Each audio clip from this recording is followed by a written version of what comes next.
What's up, fanboys and fangirls? Welcome to another Review Point podcast coming to you from fanboysanonymous.com. I'm your host, as always, Tony Mango, and today I am talking about the 2019 DC film Joker. If you are not familiar with how the Review Point works, it's pretty simple. It's basically just a movie review, but essentially what I'm going to be doing here is talking about the things that I liked and I disliked about the film, and they are hereby referred to as the hits and the misses of the movie. And I encourage you to do the same thing in the comment section below. So if you are on the audio-only platforms, such as iTunes or Spotify or Stitcher or Google Play, whatever those things are, head on over to the YouTube channel. And if you haven't subscribed already, hit that subscribe button, like the video, because that helps out quite a bit. Subscribe to the notifications by ringing that little bell, and drop a comment and tell me what you thought about the movie. So I'm going to do my usual setup here. I am going to do a non-spoiler version of my review and get that out of the way for people who don't necessarily want to know what happens in the movie. And then I will give you a warning and we'll talk some spoilers. So right now we're in the non-spoiler section. You don't have anything to worry about as far as that's concerned. The short end of this is I loved the movie. I thought that it was a very ambitious take on a character that never really has an origin, so the idea that they were giving an origin to the Joker to begin with is already something that is ambitious on its own, and it's something that usually doesn't strike well with comic book people. And I am not the type of person who's going to be able to tell you certain issues that things happened or anything like that, because I don't actually read the comics, but I am a big follower of the superhero genre and so many different characters and all the story arcs that go along with them and everything like that. So I'm that type of middle ground. I'm not the guy in the comic book store that can tell you everything about Blue Devil, but I can tell you about Birthday Boy in the Batman series, which most people have no idea what I'm talking about. So normally that would be the type of thing that would bother me, especially for a character like Joker, because let me lay this on the table for anybody who doesn't know. Batman is my favorite fictional character in any type of media. Any story, any genre, anything. Batman, the Bruce Wayne character, is my absolute favorite fictional character I've ever seen in anything. And likewise, the counterpart to that, the Joker, is my favorite villain in anything that I've ever come across. So when there's a Batman movie, I tend to weigh it pretty heavily. And when there's the Joker involved, all that much more so. And for anybody who's wondering, Mark Hamill is my favorite Joker, my favorite Batman, Kevin Conroy. Not necessarily from that series, but the idea in general, the Arkham games and so many different things that they've been great at. But that's a different story for another day. So when you tell me that there's going to be a movie that, and this isn't really spoilers, so I'm not going to do the spoiler warning, but I guess it's like that slightest bit if you don't want to know literally anything about the movie. Then I don't know why you're listening to a movie review, but whatever.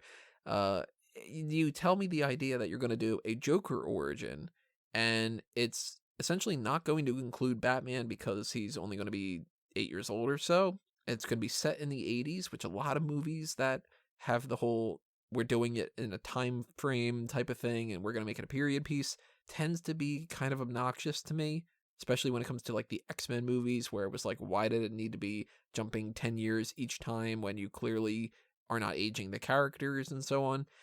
And you're going to have the character be Arthur Fleck, and he's going to be an older character, and like so many different elements to this that would have been red flags for me to just be like, this is not going to work. And it's amazing. This, so far, is the first movie that I've seen this year that I can think of, at least off the top of my head, that I would actually want to be nominated for Best Picture. And if it were to win, I would think that would be amazing. A good movie to compare this to that I have seen years and years and years ago is Taxi Driver. And if you've seen Taxi Driver and you like Taxi Driver, I'm assuming that you're going to like this because they're very similar movies in a lot of different ways. And there's some other ones too that are in the similar kind of spectrum. Falling Down with Michael Douglas is another one of them. And, you kind of know what you're getting into when it comes to something like that. You are not going to look at the movie trailer for this and think that you're getting something on par with the MCU. The Marvel Cinematic Universe has a completely different type of approach to what this movie is trying to do. This is kind of like an Elseworlds story. If you follow the DC What If, essentially is what they kind of do with that. Elseworlds is where you can tell different things that aren't in continuity, and it's just like a different type of story, like Superman Red Sun, the story where Superman was not adopted by the Kent family, that he actually landed in Russia and became kind of a tool for the Russian government and everything like that. Or, you know, in this story, Batman's a vampire, and in this story, the Green Lantern is actually a Yellow Lantern, or, you know, whatever different things that people want to tell in those kind of stories. So this is kind of like that a little bit. And it's also rated R. It's DC Black, so that's the Black Label thing is their hardcore, grittier, darker, rated R type of side of things. So it's already making a lot of rounds as far as being like, we're taking risks. And the politics behind this as well. This is a movie that I had heard, I stayed away from critics that had been able to see this movie ahead of time. I didn't want to know what their thoughts were. But the phrase that I had been hearing quite a bit was, it is a challenging movie. And now I know what they're getting at, which is some of the ideas presented in this challenges your concept of right and wrong, and whether or not there is something to be said about not necessarily vigilantism, because that's not quite the case, but about backlash and stress and the pressure of society. And there's a lot of things that are deeper in this movie than at face value. And I think that it's something that a lot of people are going to study for a long time. And a lot of people are going to dislike as well, because a lot of people are going to like it. And they're going to have a very reactionary response to that, where they're going to say, like, this movie's crap, and all it does is repeat things that other movies have said better and different things like that. But I think that this boils down some really worthwhile discussions into something that is easy to digest, and it's something that can cross over to an audience that might not necessarily quite understand that they're talking about them. And yeah, there's a little bit of danger to that, because the Joker is the type of character who's cool, and he shouldn't be. And he's funny, but you shouldn't be laughing. And he's something that a lot of people look up to, but you never should aspire to be that type of character. For instance, this drives me crazy. I'm going to go on a little rant here, but you ever see those couples on Instagram or Facebook or Twitter or whatever, and they have a picture of Joker and Harley Quinn, and they tag their boyfriend or their girlfriend, and they're like, oh, this is like me and my bae or whatever, which already, it's annoying just for you saying that, but people idolize this Joker and Harley Quinn relationship as if it's something to aspire to have. And it is a terrible, terrible quote-unquote romance. If you pay any attention to the comics, and you pay any attention to literally anything out there about those two characters, the Joker is a terrible partner, and she has a horribly abusive relationship with him, and that is the type of thing that you should be locked up for, thinking that that's what you want. It's not that they're two edgy goth people and that you're, you know, something to be like, oh, these people are cool and they're edgy and they're out on the fringe and I want to be like that. No, these people are psychotic. They are crazy, sadistic, mental, fucked up, horrible people. Harley, not as much as Joker, because Joker's like the epitome of evil. And I love that phrase. I forget who says it. And obviously, I don't know the issue and all the other kind of things like that. But in one comic where somebody says, when all the other villains want to scare each other, they tell Joker stories. That is the Joker. He is just pure evil that you can't necessarily understand, but you totally get it. And that's what this movie is. It is a very dark look at a lot of things that aren't on the comic book spectrum, but put through the comic book sieve. So I loved it, and I will discuss more details of what I did like about it and what I didn't like, because there's not everything's perfect about the movie when I get into the spoiler section. So if you wanted to know the non-spoiler side of this, that is my thoughts. I think it is amazing. But we got to get into spoilers. So from now on, if you have not seen the movie and you don't want to know what happens, bookmark this and go watch it and then come back and listen to my review, unless you don't necessarily care about spoilers, in which case, by all means, continue listening. But at the very least, I'm warning you, I will talk about what happens in the movie. And let's break things down into kind of the way that I've been doing the making the grade things on Fanboys Anonymous, which is sections of storytelling aspects and sections of technical aspect, and then some extra credit kind of things. So I'm not really doing the grade here. I'm doing a review point, but I'm going to kind of use the same structure a little bit. Under the visuals, let's get that out of the way. That's a pretty simple thing. Special effects, the makeup, the costumes, the sets, and all that other kind of stuff. Again, this is set in the 80s, so this has a different feel to it, and everything's got a little bit of a dirtier, grungy kind of feel without trying too hard at being like that. It actually strikes me as just being flat out New York. Now, if you know Gotham City in the comics, you know it's essentially New York, but that it actually isn't New York, because why would it be New York if it was Gotham, you know?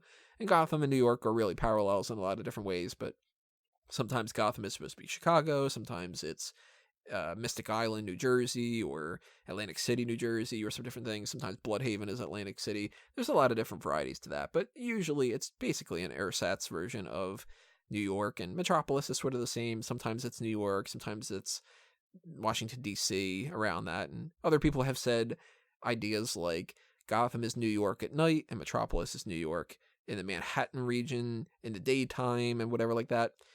Metropolis, by the way, very quick aside, Metropolis never really looks like New York to me.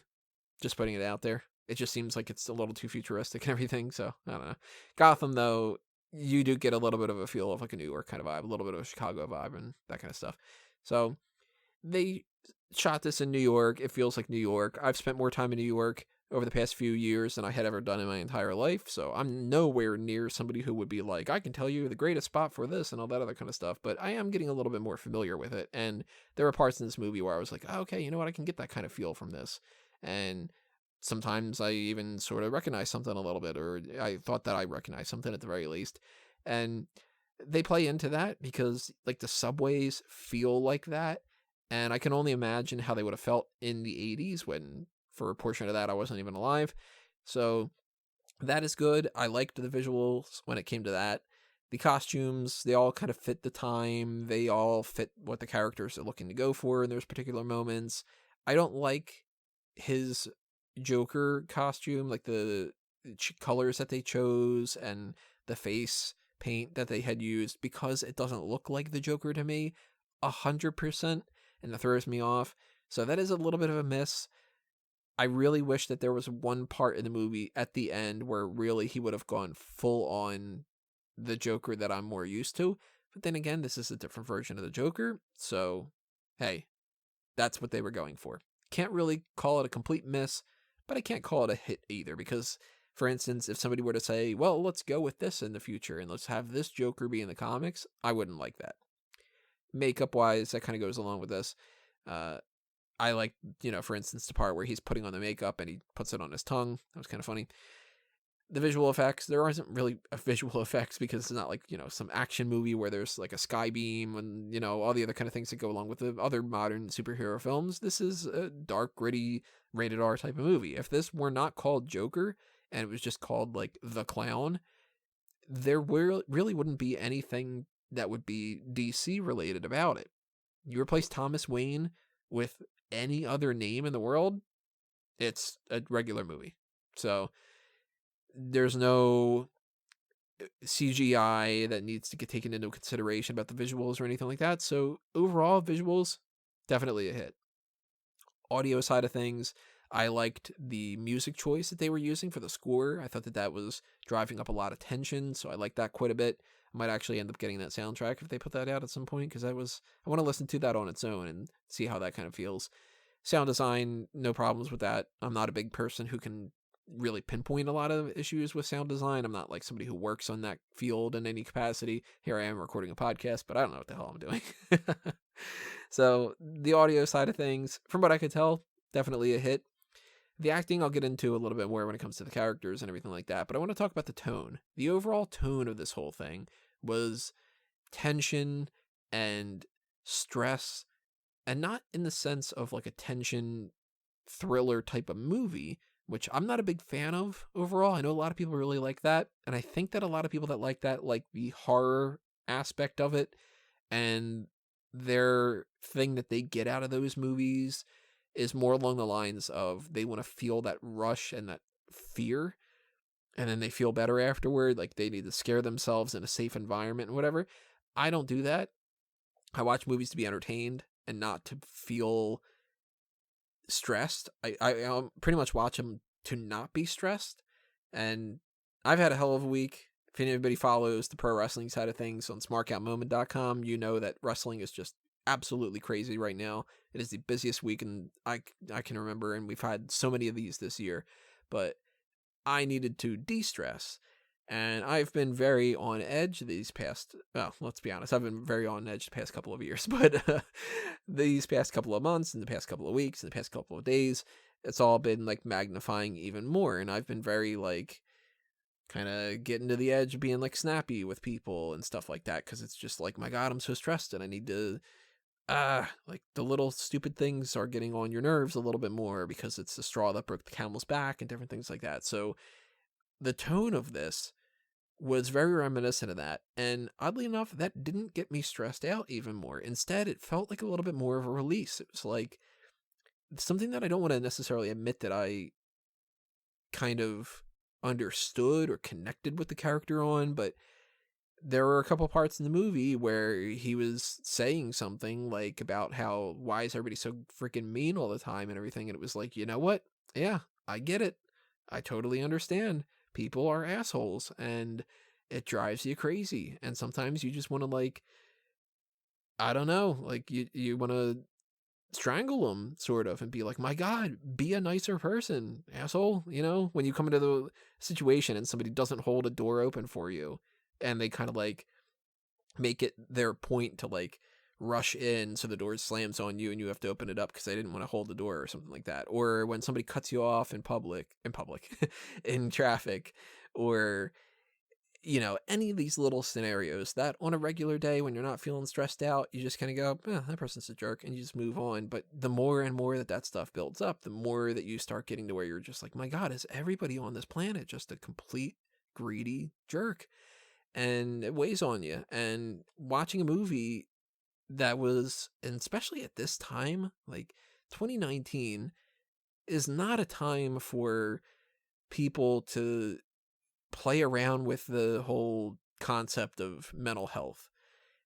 A lot of people are getting upset over every little thing. And you can call that whatever you want to call it, if you're the type that wants to call it a snowflake agenda, or if you're the type that wants to call it being sensitive. And you know, there's a million different discussions about politics and social issues and different things that we can get into on the All Talk show if we ever bring that back. If you want it back, head up to Patreon. But a quick plug for the Patreon for that.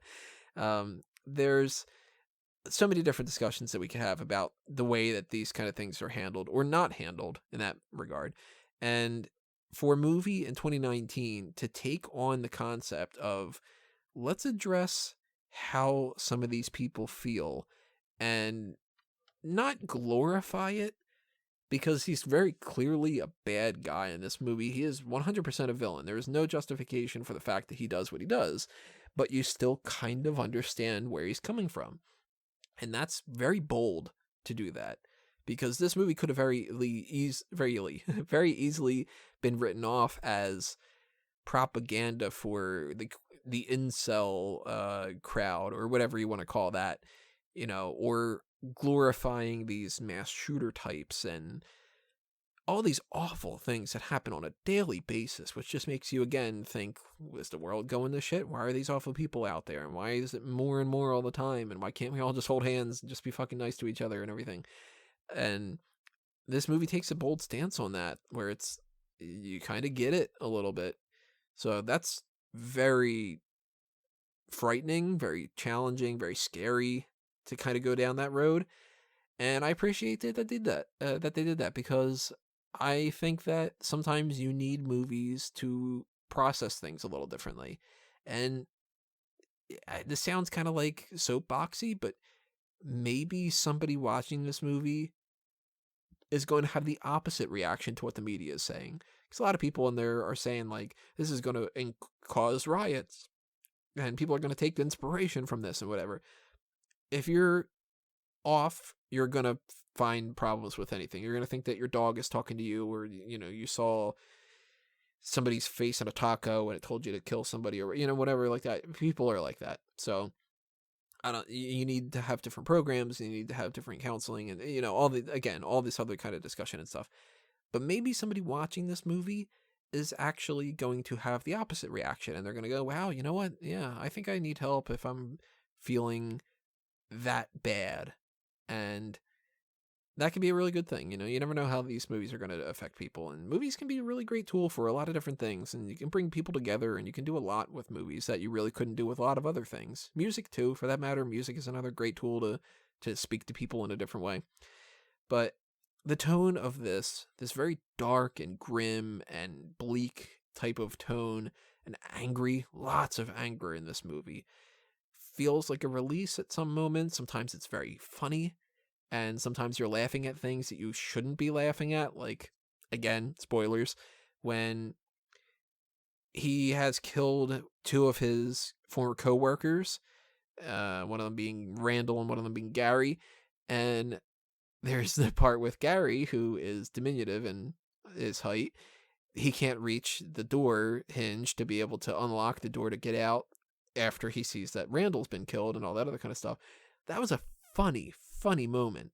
Now, it's making fun of people that have a problem that is horrible to make fun of, because it's a, you know, terrible thing to go through every single day, and, you know, but it's still like, it's a funny moment. And lots of times in this movie, there was something that would happen where people in the audience were cracking up, and then you could kind of sense a little bit of hesitation, like, I shouldn't have laughed at that.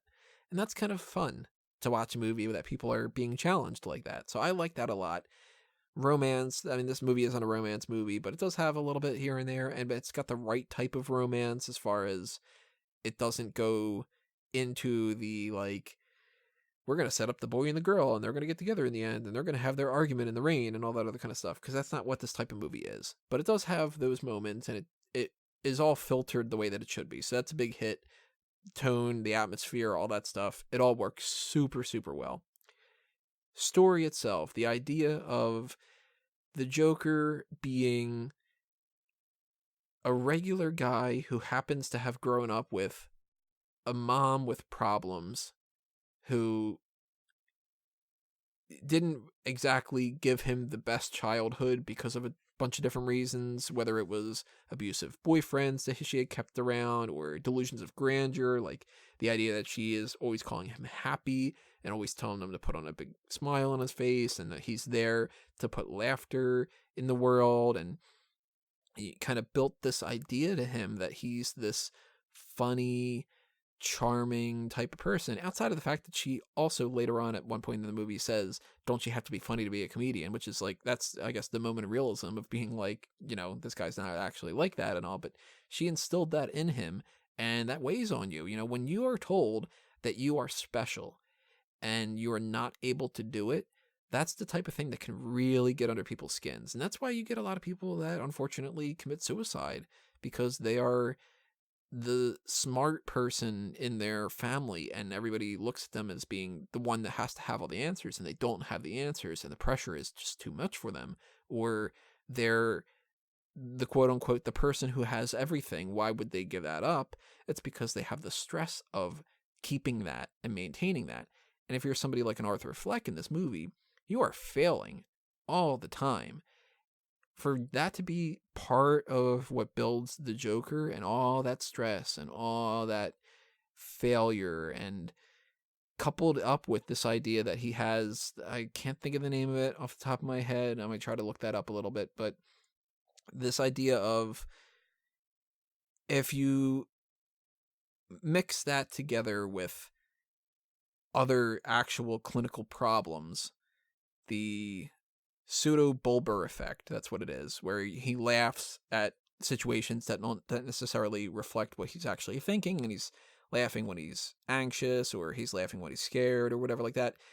You start to understand, you know what, that could be a real fun trip to go down with the Joker, as far as explaining why he is laughing all the time. Maybe it's not just because he's like quote-unquote crazy and insane and all that. Maybe it's that he has that, and I liked that. I liked that a lot. This idea that they could go down that rabbit hole and they could play around with that. So big fan of that. Big fan of the idea that, and I kind of guessed this a little bit correctly. Mostly, I guess I got things right with my predicting the plot, which is a new thing that I do on Fanboys for any movies that particularly strike my fancy as far as trying to plot things out, where I had thought that throughout the movie that he would think that Thomas Wayne was his father, and he'd find out that that wasn't the case. That was interesting. This cannot work in the comics because then you have that age gap that just doesn't make any sense. Thomas Wayne should be in his late 30s to mid 40s when he gets killed with Martha. And that way, Bruce is not growing up, he's 8 years old, 9 years old, and you got to age him up another 20 years or at least another 15 years for him to become Batman and do all that kind of stuff.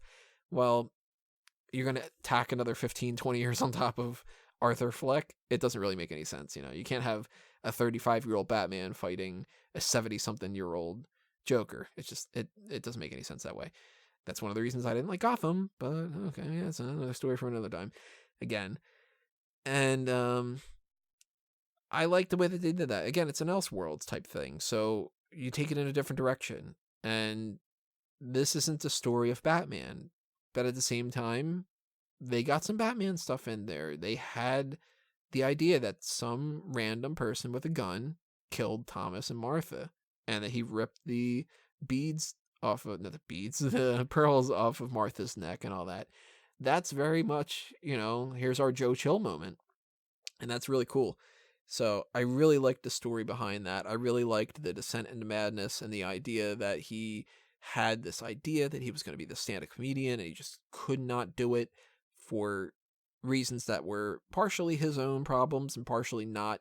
If he has access to better health care and better medicine, then maybe he can get all those tics under control and maybe he can better navigate society, and then he wouldn't have had those issues. And then that discusses the whole thing of the politics with the government, and there's so much to break down about this movie, and I really feel like it's the type of movie that a lot of people need to see. Let's go with characters individually, one character from another and all that other kind of stuff.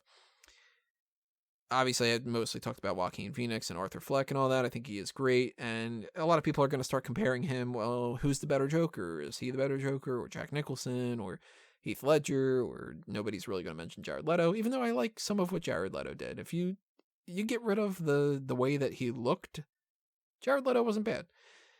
And I'm probably getting some hate in the comments section for that one, and Suicide Squad was awful. Arthur Fleck, I like that that's not even necessarily his name. Like, they kind of took the whole, where did he come from? Who was he adopted from? He was just abandoned and all that other kind of things. Really big fan of that. Major hit. Murray Franklin, played by Robert De Niro. I have not seen The King of Comedy, so I can't compare this movie to that and see any kind of parallels to that. I will probably try to watch that at some point whenever I get the time. But I do know that that is a story of a comedian being obsessed with Jerry Lewis's character, who is like a talk show host, and that's just kind of like full circle and everything like that. I find that that's pretty interesting. And Robert De Niro, he comes off really well as this Murray Franklin character. He seemed very much like a Jay Leno type. So I like that a lot. I think Robert De Niro was solid on that. Very much a hit. Sophie Dumond was played by Zazie Beetz. She is just the neighbor who Arthur has a little bit of a crush on, thinks that he's dating and that kind of thing. When that started happening, I'm like, all right, he's imagining this. This is not happening whatsoever. So I like that character. It wasn't really much more than just like serving the purpose of explaining how even that love life side of him is just a complete failure. But she did the part well, the acting wise, great on that. Everything solid, nothing to complain about. Frances Conroy plays Penny Fleck. Fan of that character, nothing to complain about there. Like the idea that she was sick in the ways that she was, where sometimes you felt a little sad for her, sometimes that pity turned into anger, the way that she was actually acting this whole time that we weren't aware of at the end. For the movie itself, I like Brett Cullen as Thomas Wayne. This version of this is totally not Thomas Wayne, and I hate that anybody might try to turn that into anything in the future. So, again, I have to stress the idea that if this is an Elseworlds type thing, and it's not a real, quote unquote, real telling of the Joker and the Batman story and everything like that, then for this, it's great. Brett Cullen comes off as a Donald Trump type, or somebody who's just like that obnoxious kind of politician that maybe isn't necessarily a bad guy in this movie. I mean, I'm going to mince words on here a little bit. Not all politicians are bad people, but all politicians kind of seem like bad people. You know what I mean? Like, I don't trust politicians. I feel like they're professional bullshitters a lot of the time, and that they don't have everybody's best interests in mind. And that's something that comes with the territory, I guess, with certain positions that people have and certain types of power and everything like that. And Thomas Wayne, fundamentally, in a regular Batman story, I would like my Thomas Wayne to be a humanitarian. For this particular story, you can't tell that, because then he's too sympathetic, and then you kind of don't understand the whole idea. Brett Cullen plays the asshole Thomas Wayne very well. There's other side characters. Marc Maron's only in one scene. He's good in the scene, but it's a nothing kind of thing. We have Detective Burke and Detective Garrity. They're just cops. Randall, one of the other comedians not necessarily, but the clowns, and Gary, and some of the other ones, I don't even remember their names and all that other kind of stuff. They play their parts fine. Like, everybody kind of like, there's nobody that stands out as bad in this movie. None of the acting's bad. The only one that maybe I would say is a little bit off is the kid who plays Bruce Wayne. There's something didn't connect with me on that. But everybody else, they do their great job. And he's not bad or anything like that. It's not like it's like, oh my God, this kid's an awful actor. It's just like, well, if there's going to be a weak link, it's probably him. But character-wise, everybody fills in a spot that they need to fill in. They do it very well. And I just really can't say enough positive things. There's so many hits about this movie where it shouldn't necessarily have so many good things about it, because it's taking a story that shouldn't have an origin and giving it an origin and setting it at a time that doesn't make any sense, and all the other kind of things that go along with that. It's crazy. So I think that this is massively a hit. Again, I think that this should be nominated for Best Picture. I think that Joaquin Phoenix should be nominated for Best Actor. I don't think I'd probably give a Best anything else to any of the other parts in the movie. Like, I'm not going to be like, Brian Tyree Henry in his one scene is Best Supporting Actor. You know, it's Marc Maron. He wows when he stands in a doorway for 30 seconds. No. But, you know, this isn't the type of movie that normally follows suit with the way that the other superhero movies do. Avengers Endgame, you're going to look at that and you're going to go, okay, well, that gets nominated for Best Visual Effects, and it gets nominated for Best Sound and Best Cinematography and all that. This is more of the type of movie that's like, you know what, maybe you give him Best Actor. Or maybe you at least nominate him. And maybe you nominate this for Best Picture. Maybe you even give it to it. I highly doubt that it will win, but it's got my vote so far, at the very least. I liked Ad Astra, and there are elements to that I liked quite a bit, but this is a better movie than that one, I think. I cannot, off the top of my head, think of a movie that should have as much weight to it as this one.